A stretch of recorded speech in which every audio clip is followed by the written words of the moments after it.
So this is my new favorite automation I've built this year. I built it last night and couldn't wait to share it. I create content. So I get reached out for brand partnerships, which means I have to basically review a whole bunch of brand partnership contracts and sign them. In this workflow, what happens is that as soon as I get an email with a contract, the contract is sent to AI, which reads the whole fine print, everything that's in the contract, and then I have a prompt that asks AI to look for certain things. Maybe it's like, exclusivity or like the rights of the usage or any liabilities and stuff like that. And then right away, I get a Slack message telling me that these are the red flags in the contract, these are the yellow flags in the contract, and these are the green flags. So before I read through all the contract, which I don't like reading like long, lengthy legal documents, I already have a summary in my Slack with things I should be paying attention to, which is super cool. It's kind of like my legal sidekick. Nice. But again, I just want to warn you, we're building this automation, but this by no means is legal advice. All right, so before we build automation, we need to think about the automation. We need to think about all the steps that's involved so we can build something that's fail-proof. I just went through like step by step. So, I'll get an email and email will have an attachment, and then attachment will then go to AI, so ChatGPT, which will have my prompt. So that way I know, I'll tell it to look for certain things, or what are the red flags, what are the green flags, what are the yellow flags, and then it will send me a Slack message. This workflow in theory makes sense. Then I'll have to put this on Zapier. So as soon as I started building, I realized that, okay, if I do it for every attachment, it's gonna run even when it's not a contract, which means I have to add a filter. I have to filter this automation so it only runs when it's a contract. So that's why we have like a couple extra steps in this automation. I spent a couple hours trying to figure everything out on how to kind of extract all the data and stuff, but you guys get the final version. I'm gonna show you exactly what's the best workflow to make it happen. By the way, thanks to Zapier for sponsoring the video. Let's get into it. All right, our first step is to trigger our automation. Our trigger app is going to be Gmail, and our trigger event is going to be new attachment. I connect my account where I receive all these contracts, and then under configuration, I'm just going to like pick my inbox. So one of my first mistakes was that I accidentally picked like chat or something, so I was not picking information from the right inbox. So here, if you have like different sort of folders and stuff like that, you can pick those. If you have a separate folders for like contracts, brilliant. You can probably skip the second step. If not, most of us probably just have a standard inbox, so just make sure you have it as inbox, and then test, just to make sure it's pulling up the records from the emails with attachment. Then our next step is to filter out only the emails with contract. So here we're going to use filter by Zapier, and under configuration, you can just use certain keywords, your workflow may use in terms of those email subject lines to be able to filter those files you want to use in your workflow. For example, for me, it's like agreement, contract, partnership. Those were like the 3 keywords I think like every contract I'm going to receive is going to have. So just have those as OR conditions. So the automation will continue only if the attachment file name has one of those keywords. So based on the field or industry you're in, these keywords may differ. So just look at the attachments that you receive and see if there's any patterns in those keywords. All right,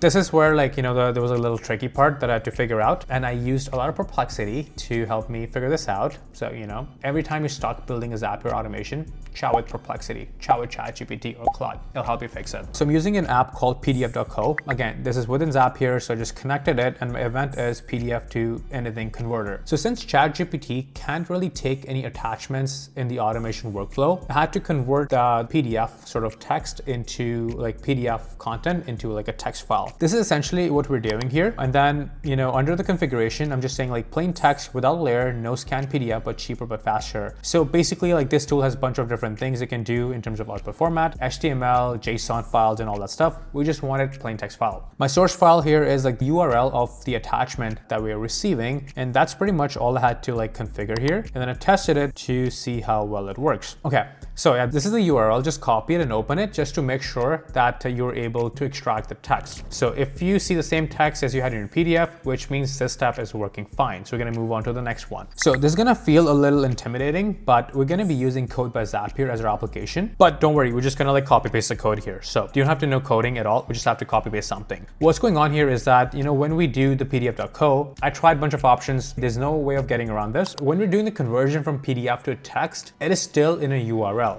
So URL is just basically like a link to a certain website that's being created for a short time for like a placeholder where this text is gonna live. So we can't really send that to ChatGPT. It's the same situation, sending a URL or PDF or something. That's why we're using this, a small little like a code function. But hey, once you do this, you're gonna feel cool that, you did an automation that actually involves some code. Kind of cool if you've never done anything with code before. So all you gotta do here is pick the app Code by Zapier, then run Python. Then for configure, just put URL as your data input. input. And then we're gonna pick the URL that our previous step is generating with all the text stuff. And now what we're gonna do here is just, either you can generate with AI. So you can just tell AI like, what do you want to do? That's pretty much what I did really. Like I didn't even go to Perplexity to get the code. I just told like, I just want to extract the text in the URL and output as a text. That's pretty much all you gotta do. Just explain in plain simple English language what sort of code you want to write, and it will generate the code for you. Or, I'm just gonna put this, it's probably gonna be in my template, or I can put this in the description as well. Just leave a comment. Or you can just, screenshot this, like use Blackbox or something, screenshot from my video and just like copy it. This is the code you need. That's pretty much it. Now we're gonna go into testing, and now we see our output as text. So instead of having a URL, we have this whole text of the contract. That's exactly what we wanted to extract. All right, this was kind of like a intermediate step, which was like a bit of a bummer, building this fun automation. So we're gonna move on now, 30 more seconds. All right, next step, ChatGPT. So we're gonna pick ChatGPT as an app. Our action event is gonna be extract structured data, and then we're just gonna connect our ChatGPT account. If you have not done so before, it's gonna guide you through step by step on how to use API key to like sort of connect your ChatGPT account. Assuming you've watched my other videos, you know how to do this step. We're just gonna continue on. So under unstructured test, we're gonna take our text from this step 4. So now we have all the content we had in the contract. Now we're gonna pick our model. So I'm just using GPT-4o Mini. I think for the stuff we're doing, just pick any model, it should work. Now we're gonna talk about a prompt in the description.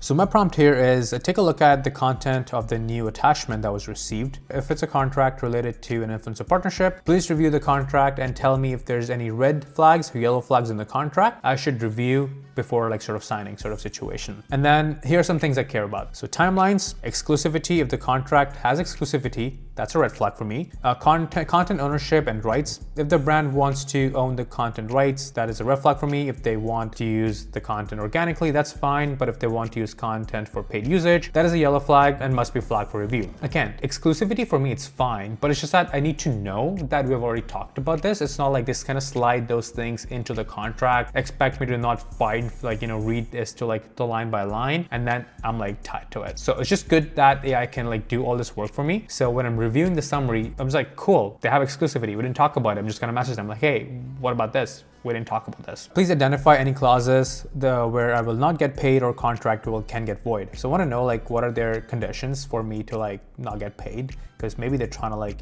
hustle me or something. Please prepare a summary, break it down by red flags, yellow flags, and green flags so I can review it quickly. Keep the structure easy to digest. So here under values to extract, I have a few things: payment terms, timelines, brand name, green flags, yellow flags, red flags. If you have like one of those variables that's going to be harder to explain, you have an option down here to like explain more to AI, like what do you mean by that sort of variable. And then our last step is just going to be taking all the summary and send it to us in Slack. So here my app is Slack. It's a direct message from my account. And then under configuration, this is kind of like being a message structure, like, hey, new contract received, brand, timeline, payment terms. Just FYI, some things to check in the contract: the red flags, yellow flags, and green flags. That's pretty much it. Once you do that, we're gonna test, we're gonna publish, and our automation is ready to go. Now, next time I receive any contract, before I read the contract or sign the contract, I'm gonna check my Slack messages, and I'm gonna have exactly what I need to know. So here's this contract from a company I'm partnering up with. You'll see a video soon. It says the red flags are: influencer must not make negative comments about the company. Influencer can be terminated for public disrepute. Company has broad rights to terminate.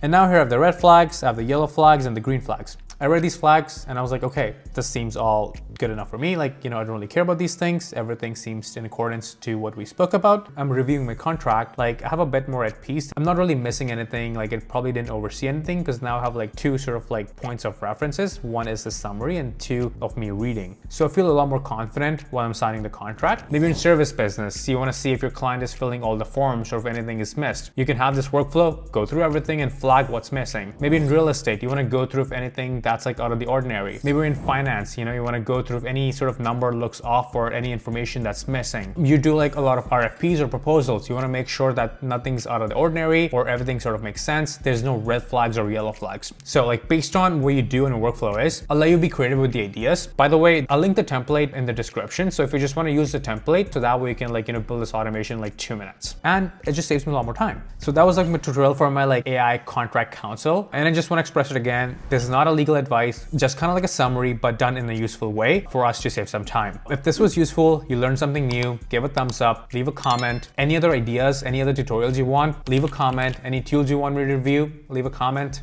If you want to learn for free how you can start using AI for work, look at my newsletter, free content, subscribe to my channel, more free content. As always, I'm still Kashank. I'll see you in the next one.